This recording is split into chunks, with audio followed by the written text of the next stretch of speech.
Class 10th का physics चल रहा था, है ना। और ये था प्रकाश का परावर्तन।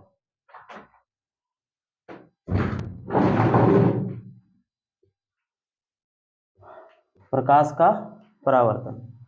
और कल हम लोग क्या क्या देखे थे? प्रकाश के परावर्तन के नियम। प्रकाश के परावर्तन के कितने नियम है गणेश जी? 2 नियम है। क्या क्या नियम है?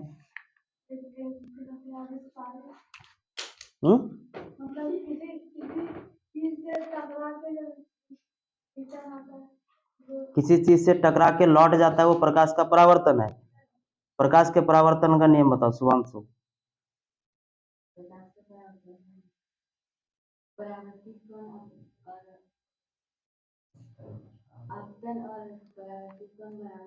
चित्र से करोगे, ठीक है ना। चित्र से करोगे तो याद रहेगा, क्योंकि फिजिक्स, हाँ, फिजिक्स का सबसे बड़ा रूल यही है कि चित्र से याद रखो। चित्र से याद रखोगे दिक्कत कम होगा। हम बोले आपतित किरण, परावर्तित किरण और इस पर डाला गया अभिलंब, तीनों एक ही तल पर होता है। पहला नियम यह था। दूसरा नियम क्या था सर? कि कौन आई बराबर होगा कौन आर। और यही नियम कईयों बार पूछा गया। सवाल कुछ इस तरह से दे देता है कि प्रकाश के परावर्तन के नियम को लिखें, तो आप ये 2 नियम लिख दीजिए, 2 नंबर मिल गया आपको। बस समझ आ रही? तो प्रकाश के परावर्तन के नियम क्या है? कुछ नहीं, आपतित किरण, आने वाले किरण को कल भी हम लोग चर्चा किए थे। आने वाले किरण को आपतित किरण, जो चल गया लौट करके टकरा करके उसको परावर्तित किरण। और बीच में जो है अभिलंब, अभिलंब और ये तीनों जो होता है एक ही तल पर होता है। तल कहने का मतलब है कि सब जो है एक ही कांच पर ये हो जाएगा, इसके लिए हमको दूसरे चीज की जरूरत नहीं पड़ता है। दूसरा नियम ये था कि कौन आई बराबर कौन आर, यानी कि ये आपतित किरण और अभिलंब के बीच के कोण को आपतित कोण कहते हैं, और ये परावर्तित कोण है। तो दोनों जो होगा हमेशा क्या होगा? बराबर होगा। इसका प्रैक्टिकल का बात किए थे कि प्रैक्टिकल अगर जानना है तो थोड़ा पीछे जाना होगा, है ना। क्लास 8 में इसका प्रैक्टिकल दिया हुआ है, अब जाकर के देखिए, पढ़िए, सारा चीज समझ में आ जाएगा A to Z।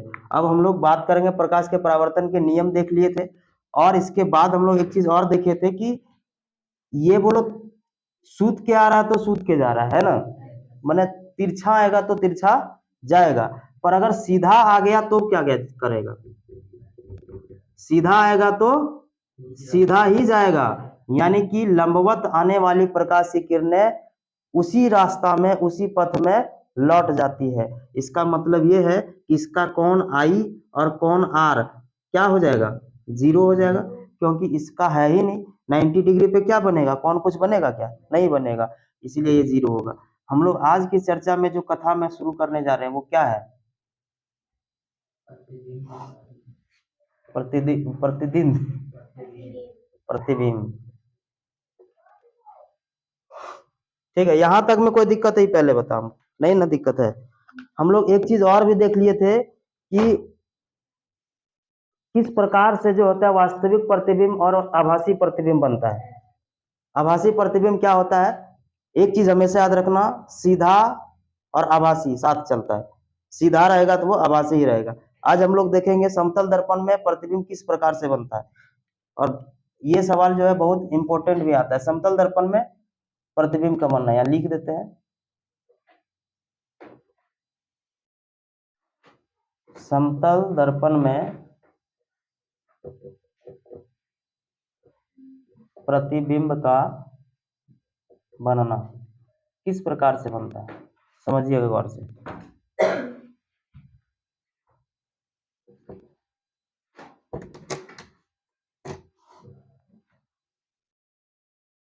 यह एक दर्पण है, ठीक है। ये किरण मान लो ऐसे आया, आपतित किरण, ठीक है, और ये लौट जाएगा, परावर्तित किरण। और इसके बीच में क्या होगा? एक काल्पनिक रेखा होता है जिसको अभिलंब कहते हैं। मान के चलिए कि ऐसे होता होगा। अब कोई वस्तु हम यहां रख दिए, मान लीजिए हम ये रख दिए, ठीक है। इसका ये हाथ ऊपर कर दिए, ये हाथ नीचे, ठीक है ना। अब गौर करना बात पे।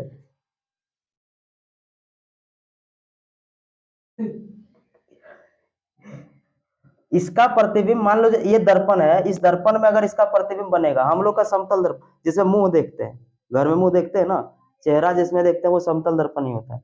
इसके अलावा भी दर्पण होता है, गोलीय दर्पण, और गोलीय दर्पण को दो भागों में बांटा गया है, एक उत्तल और अवतल, लेकिन उसकी चर्चा हम लोग बाद में करेंगे। अभी हम लोग देख रहे हैं कि ये कोई समतल दर्पण है, और इस समतल दर्पण में प्रतिबिंब कैसे बनता है, एकदम सर आपको समझ में आ जाएगा। समतल दर्पण अगर आपके सामने मुंह घर में जाकर के देखोगे तो आपको ये चीज नजर आ जाएगा कि जितना दूरी पे इसके तुम पीछे खड़े हो, उतने ही अंदर वो बनता है प्रतिबिंब, और सेम बनता है। देखो, हो सकता है ये चीज हम सेम यहाँ ना कर सके, लेकिन एज्यूम करके चलोगे कि लगभग क्या है, सेम ही है।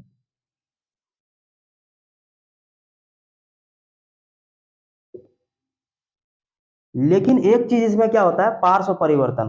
तुम ई कान छुओगे, उसका ई कान छुआएगा, बात समझे।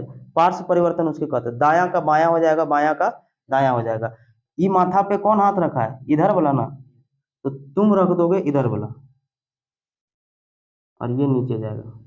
बात समझ आ रही। चोटी तो सेम है, इसका ऐसे बोलो। एक तो ये विशेषता हो गया कि दर्पण से वस्तु को जितना दूरी पर रखेंगे, उतना ही दूरी पे प्रतिबिंब बनेगा। पहला विशेषता ये हो गया। दूसरी विशेषता ये हो गया कि इसका दायां का बायां हो जाता है, और बायां का दायां हो जाता है, यानी कि पार्श्व परिवर्तन होता है। इसके अलावा जो वस्तु की ऊंचाई होगी, वही प्रतिबिंब की ऊंचाई होती है। बात समझ आ रही है। तो ये चीज होता है। आप एक चीज गौर किए कभी कि एम्बुलेंस जो होता है, एम्बुलेंस लिखा हुआ रहता है उल्टा। एम्बुलेंस गाड़ी में एम्बुलेंस उल्टा लिखा हुआ रहता है। क्यों एम्बुलेंस उल्टा लिखा हुआ रहता है? ताकि जो पीछे से जो गाड़ी आ रही है, मान लो हम एम्बुलेंस चला रहे हैं, ठीक है, और मेरे अगर गाड़ी में लिखा हुआ एम्बुलेंस, मेरे आगे कोई गाड़ी है, तो वो गाड़ी हमको साइड तब देगा जब उसमें लिखा हुआ एम्बुलेंस दिख जाएगा उसको। तो सीधा चीज को आईना में कैसे दिखाएगा, उल्टा, और उल्टा चीज को सीधा। इसलिए वो उल्टा लिख दिया ताकि एम्बुलेंस वो सही से पढ़ सके, आगे जो गाड़ी चला रहा है, और वो साइड देता है कि भाई एम्बुलेंस जा रहा है, जाने दो। अब तो एम्बुलेंस में खैर दरुओं लोग सप्लाई करने लगा। बात समझ में आ रही कि नहीं? तो वो अलग बात है, लेकिन एम्बुलेंस देख करके लोग साइड देता ही देता है। तो इसीलिए पार्श्व परिवर्तन होता है, उल्टा का सीधा, सीधा से उल्टा। आप चाहें तो इसको घर जाकर के सब चीज ABCD सब चेक करके देखना कि तुम्हारा नाम इंग्लिश से कैसे लिखाता है उल्टा। बात समझ में आ रही है। तो पार्श्व परिवर्तन हो जाता है। एक एक विशेषता क्या हुआ कि समान दूरी पे होगा। दूसरा विशेषता क्या हुआ कि पार्श्व परिवर्तन हो जाता है। और ये जो होता है, ये लगभग लगभग माने लगभग क्या बराबर ही होता है। वस्तु की दूरी और प्रतिबिंब की दूरी बराबर होगा, वस्तु की ऊंचाई और प्रतिबिंब की ऊंचाई बराबर होगा। अगर यदि हमको अपना पूरा चेहरा देखना हो समतल दर्पण में, तो हमको कितना दर्पण लगाना पड़ेगा, उसका आधा। यानी कि अगर तुम पूरा अपना चेहरा देखना चाहते हो, तो कम से कम तुमको आधा प्रतिबिंब अपने शरीर का लगाना होगा, तो तुम पूरे प्रतिबिंब अपना देख सकते हो। तो इसके बारे में समझ में आ गया। चलिए इसके बारे में लिखना है, लिखो। उतार लो पहले, फिर देखते हैं। तो इसकी विशेषता क्या क्या है? विशेषता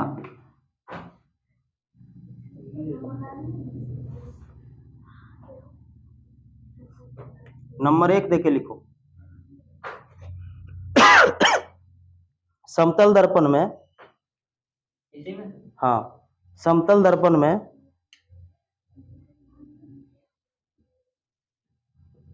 समतल दर्पण में प्रतिबिंब सीधा बनता है।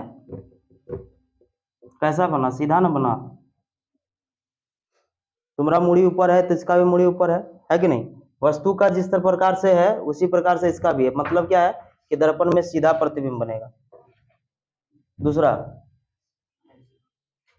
और एक चीज हम बताया था कि सीधा जब बनेगा तो उसके साथ साथ क्या याद रखना है, आभासी बनेगा, मतलब काल्पनिक बनेगा।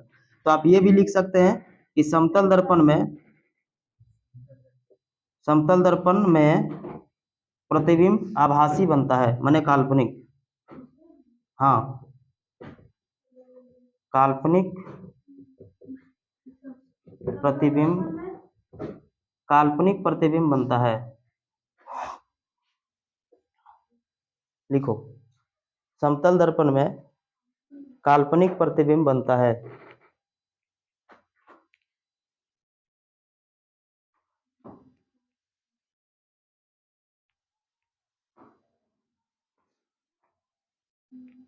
हो गया, आगे लिखिए। और इसमें क्या दिख रहा है? वस्तु दूरी और प्रतिबिंब दूरी दोनों बराबर है ना, तो लिख सकते हैं समतल दर्पण में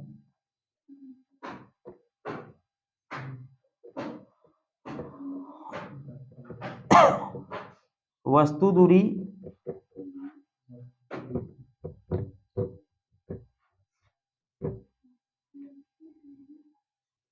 प्रतिबिंब दूरी बराबर होती है।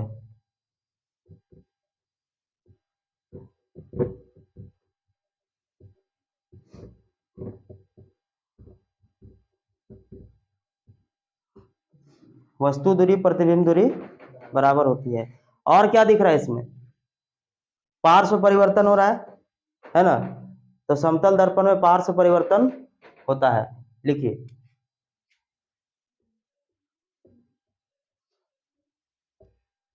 समतल दर्पण में पार्श्व परिवर्तन होता है। पार्श्व परिवर्तन मतलब समझ में आ रहा है ना, दायां का बायां और बायां का दायां हो जाता है। चलो आगे लिखो।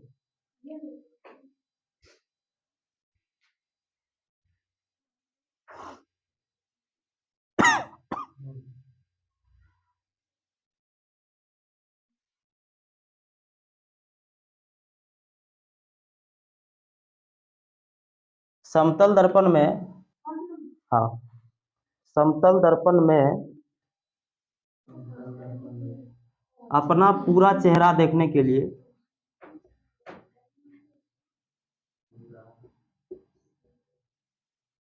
अपना पूरा चेहरा देखने के लिए कम से कम कम से कम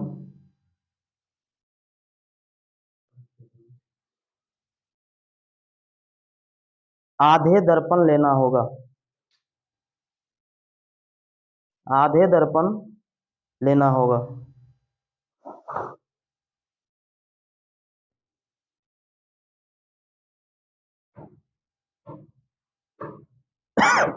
हो गया।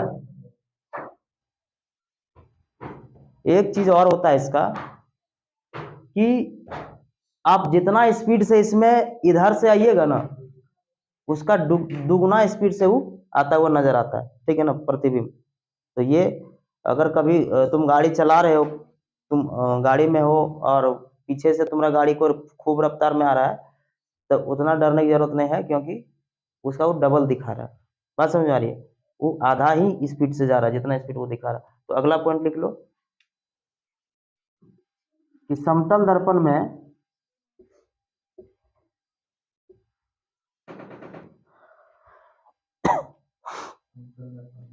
किसी वस्तु की रफ्तार दुगुना दिखाई देता है।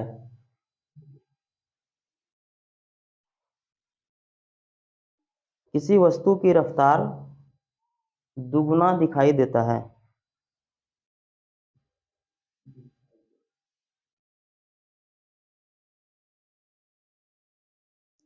और आवर्धन इसका कितना हो जाएगा? आवर्धन का मतलब होता है कि वो कितना बड़ा करके दिखाएगा। कुछ बड़ा करके दिखाएगा क्या? कुछ भी नहीं। माने जो तुम है वही चीज को वहां दिखाएगा। कुछ बड़ा करके दिखाएगा? तुम्हारा फिगर हो सके बड़ा करके दिखा दे, ये इसका गुण नहीं होता है। ठीक है, तो आवर्धित जो होता है वो +1 लिखना है। कितना? +1। चलो, यही था इसका विशेषता। आगे बढ़ते हैं, सटासट करो।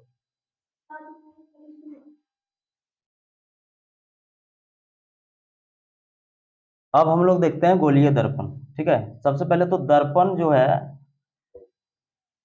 इसका कितने प्रकार हैं?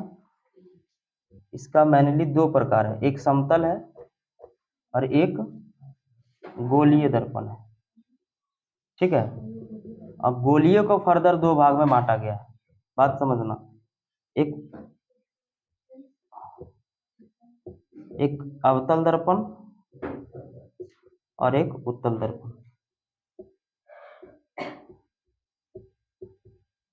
ठीक है, समतल दर्पण के बारे में तो पढ़ चुके हैं, इसका कोई मतलब है नहीं। अभी यहां हम लोग देखेंगे गोलीय दर्पण का कितना भाग है? दो भाग। मान लो कोई गोल है, कोई गेंद है, और उस गेंद को क्या किए हम? दो भाग में बांट दिए। जब दो भाग में बांट दिए तो कुछ ऐसा हो जाएगा, दो भाग होगा कि नहीं होगा? अलग अलग दो भाग। अब क्या करना है, एक तरफ किसी तरफ तुमको पेंट कर दो इस गोलीय दर्पण का। एक तरफ जब पेंट कर दोगे, मान लो हम इसका इधर पेंट कर दिए बाहर, गौर करिएगा, अगर हम बाहर पेंट कर दिए तो परावर्तन किधर से होगा? बाहर से कि अंदर से? देखो इसको, जैसे हम ये दर्पण है और बाहर इसका हम क्या कर दिए? पेंट कर दिए। तो बाहर जब पेंट चढ़ गया वो तो दिखेगा ही नहीं, उसमें कैसे परावर्तन होगा? परावर्तन जब भी होगा कहाँ होगा? अंदर। अंदर का भाग परावर्तित भाग है उसका, है कि नहीं? अब परावर्तित भाग धसा हुआ है कि उठा हुआ है? धसा हुआ है। और परावर्तित भाग जब धसा हुआ है तो इसको बोलते हैं अवतल दर्पण। गौर करना बात पर, बात समझ में आ रही है? धसा हुआ जब रहेगा परावर्तित भाग तो उसको क्या कहेंगे?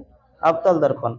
और अगर यदि परावर्तित भाग क्या रहेगा? उठा हुआ रहा, बात समझना, इसका हम इधर रचित कर दिए, मैंने इधर पेंट कर दिए। अब बोलो इसका परावर्तिक सतह कौन सा हो गया? बाहर वाला। और जब बाहर है मतलब वो उठा हुआ है, और जब उठा हुआ है तो वो उत्तल दर्पण है। उत्तल दर्पण ये है। तो इसको हम ऐसे ना लिख करके थोड़ा सिस्टमेटिक लिख देते हैं तो अच्छा रहेगा, गड़बड़ा जाता है पूरा तरह से।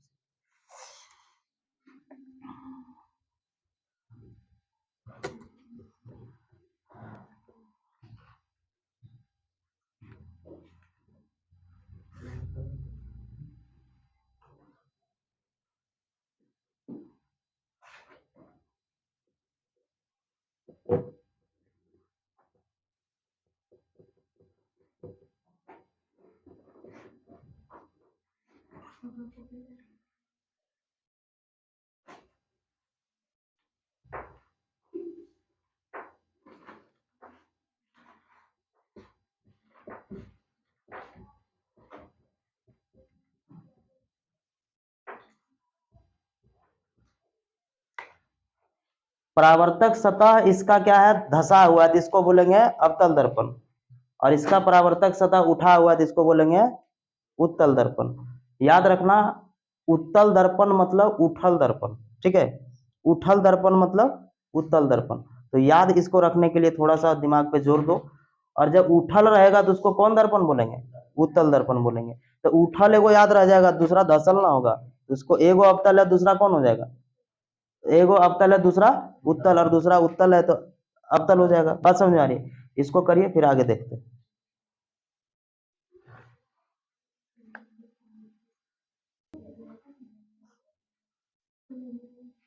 तो अब तो इतना समझ में आ गया है कि कौन सा उत्तल है कौन सा अवतल है कि नहीं? चलिए इसको हम बाहर पेंट कर दिए, कौन सा हुआ? ये कौन दर्पण है? अभी कौन दर्पण नहीं है ना। अब कौन सा दर्पण है? उत्तल दर्पण है। पेंट नहीं हुआ तब तक वो दर्पण नहीं, कांच होता है ना। तो इसका नाम हम लिख देते हैं यहाँ पे अवतल, और ये है उत्तल।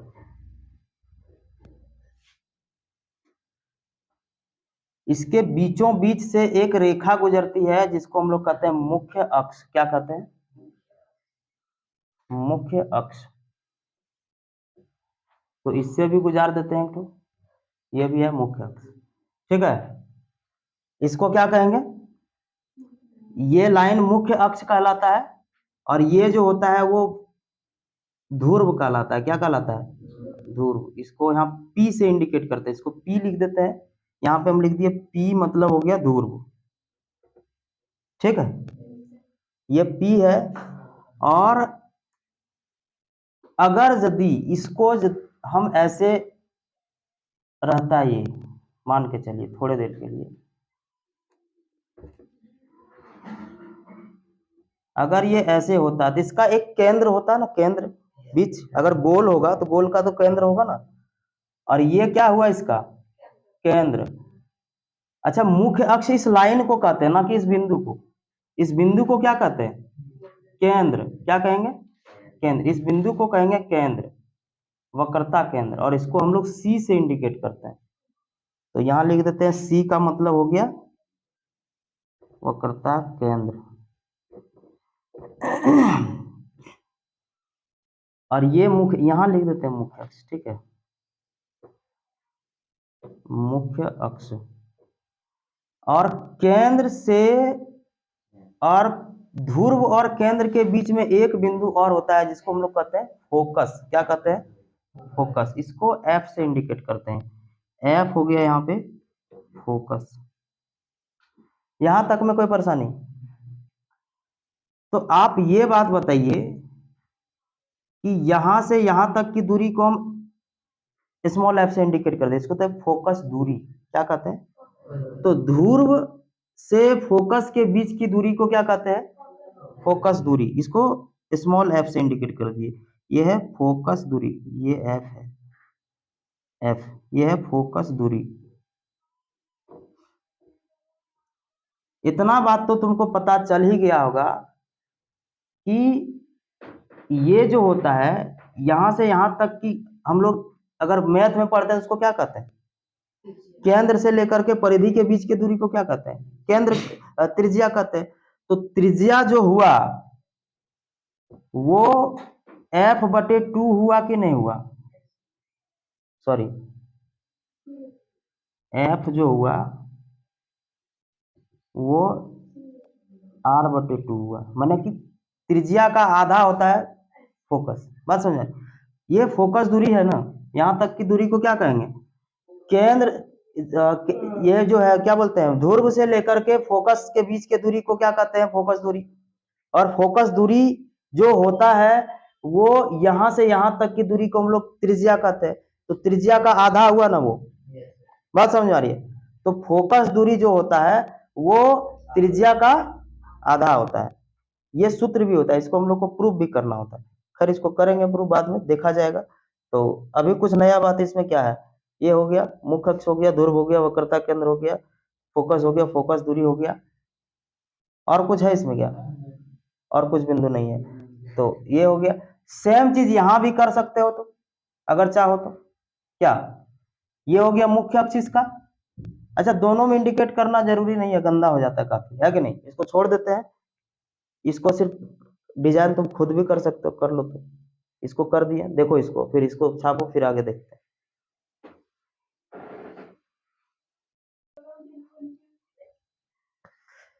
अब हम लोग देखते हैं प्रतिबिंब बनाने का नियम क्या क्या है।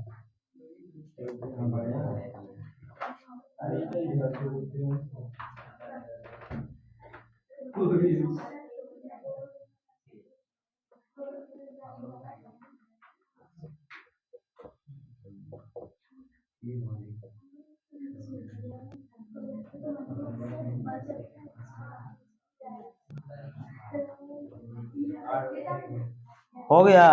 देखो, दर्पण में प्रतिबिंब बनाने का नियम क्या है? ये नियम नंबर 1 हम लोग देखते हैं। सबसे पहले नियम ये है,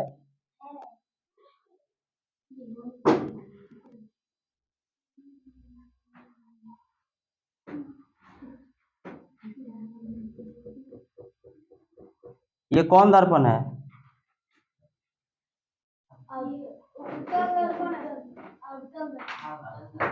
अवतल दर्पण है। ये कौन सा दर्पण है? पेंट दूसरे जगह कर दिए सिर्फ, है ना? ये अवतल हुआ ना, ये उत्तल हुआ ना। अब ये मुख्य अक्ष है। नियम ये कहता है कि अगर कोई प्रकाश समांतर आती है, ये पोल है, ध्रुव है, मतलब ये फोकस है और ये है केंद्र, ठीक है। नियम ये कहता है कि अगर यदि कोई भी रोशनी, अगर कोई भी प्रकाश समांतर आएगी, किसका, मुख्य अक्ष के समांतर अगर आती है, तो वो फोकस से होकर के जाएगी, ठीक है ना। अगर समांतर आएगा तो कहां से जाएगा, फोकस से होकर के जाएगा। तो अगर हम इधरों से एक तो भेजना चाहें कि ले भेज देते हैं, गया। अब मान लो इधर से, तो कहां से जाएगा, फोकस से कट जाएगा। सीधा सीधा अर्थ ये है सर कि अगर समांतर जाएगा तो फोकस से, सॉरी, समांतर जाएगा तो फोकस से आएगा। अगर तुम समांतर भेज दो तो हम इसमें समांतर भेज देते हैं, फोकस से भेज देते हैं। देखो जैसे ये है दर्पण, ये है मुख्य अक्ष, ये है ध्रुव, ये है फोकस और ये है वक्रता केंद्र। हम क्या किए, फोकस से भेज दिए, तो कहां से आएगा, समांतर। ये नियम हो गया। अगर फिगर बनाना है तो यही सब रूल याद रखना है। समांतर आएगी तो फोकस से जाएगी, अगर फोकस से आएगी तो समांतर जाएगी, ये याद रखना है। इसको लिख लेंगे हम लोग। इसमें भी देखते हैं, ये हो गया मुख्य अक्ष। अब इसका इधर तो पेंट किया हुआ है ना, बात समझ आ रही है। इसको समांतर भेजेंगे तो फोकस से आएगा, और इसको अगर समांतर भेज दिए तो फोकस से आएगा, ठीक है।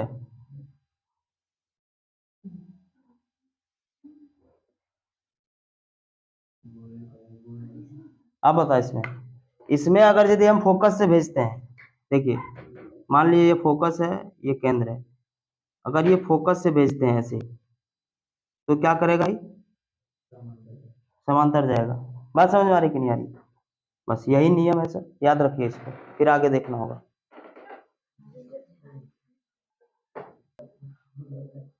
देखिए इसका जो है, इसका केंद्र तो इधर ना होगा, ठीक है ना, तो फोकस केंद्र इसका अंदर ही होगा, इसका ही फोकस केंद्र कहाँ होगा, अंदर ही होगा। तो ये फोकस से जो है महसूस होगा, ऐसा एक्चुअल में होता नहीं है, ये ऐसा महसूस होगा। बात समझ आ रही। जैसे ये फोकस से ऐसे महसूस होगा, ये फोकस से आता हुआ महसूस होगा, मिलता हुआ महसूस होगा फोकस पर। इसी प्रकार ये भी फोकस से ही मिलता हुआ महसूस होगा, इसको लगेगा कुछ ऐसा, ठीक है, ऐसा कि ये जा रहा है इधर फोकस से होते हुए। तो इसको याद रखना है, सिर्फ इधर ये नहीं रहेगा, इधर फोकस है ही नहीं इसका, ठीक है ना। तो ये याद रखना, फोकस से आएगा तो ऐसे जाएगा, पर इसको जाता हुआ महसूस ऐसा होगा। करो जल्दी इसको, फिर आगे देखते हैं। ये एक नियम था, ये दूसरा नियम है, और तीसरा नियम, चौथा नियम लिखा देते हैं सर से, जल्दी करो।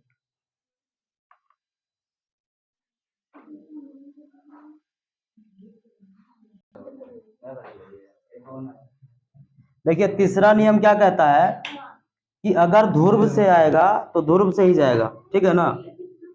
ये क्या है, ध्रुव है, और ये क्या है, फोकस है। तो ध्रुव से अगर आया तो ध्रुव से ही जाएगा, ये याद रखना, ये इंपॉर्टेंट भी होता है। ध्रुव से आएगा ध्रुव से ही जाएगा, जैसे लंबवत आएगा तो लंबवत ही ना जाएगा, ये वही कहानी है, ध्रुव से आएगा तो ध्रुव से ही जाएगा। ये केंद्र मान लो, ये फोकस, ये ध्रुव से आया तो ध्रुव से ही जाएगा। जल्दी करो, और एक और देख ही लो, चौथा।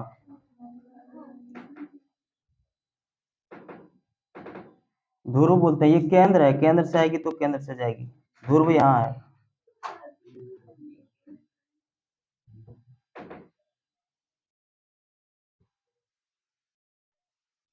ये क्या हुआ, ध्रुव हुआ, ये केंद्र था, बाय मिस्टेक हम ध्रुव बोल दिए। ये केंद्र है ना, ये ध्रुव है, और ध्रुव से अगर ऐसे आता है तो इसी पर जाएगा। यहाँ पे आई और आर बराबर होता है, यहाँ पे आई और आर बराबर हो जाएगा। इसी प्रकार इसमें अगर देखिएगा तो ये है ध्रुव, यहाँ अगर कोई आया तो इसी बिंदु पे लौटेगा, इतना ही कोण बना करके, कोण आई और कोण आर इसका क्या होगा, बराबर होगा।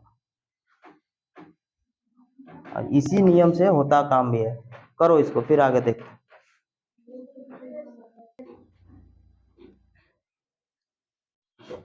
तो अब नियम जो हम लोग सीख चुके हैं, इस नियम को अपनी लैंग्वेज में लिख लो चित्र के आधार पर।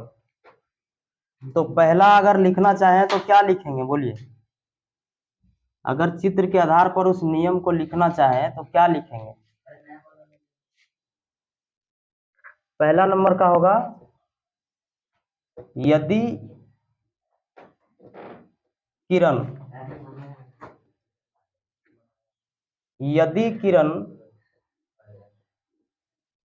समांतर आती है तो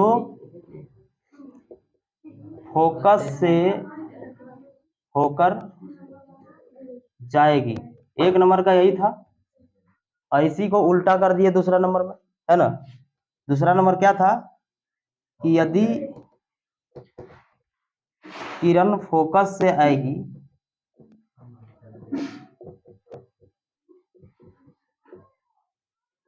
तो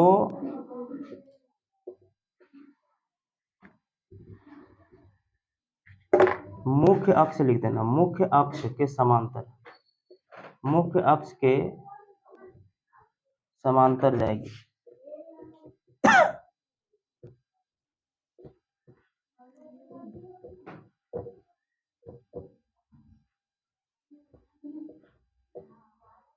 ठीक है। तीसरा क्या था, केंद्र से आएगी तो केंद्र से ही जाएगी, मीन्स ये कि लंबवत आएगा तो लंबवत जाएगा। ठीक है। चौथा क्या था, ध्रुव पर एंगल आई बराबर हो जाता है एंगल आर। सटासट इसको लिखो।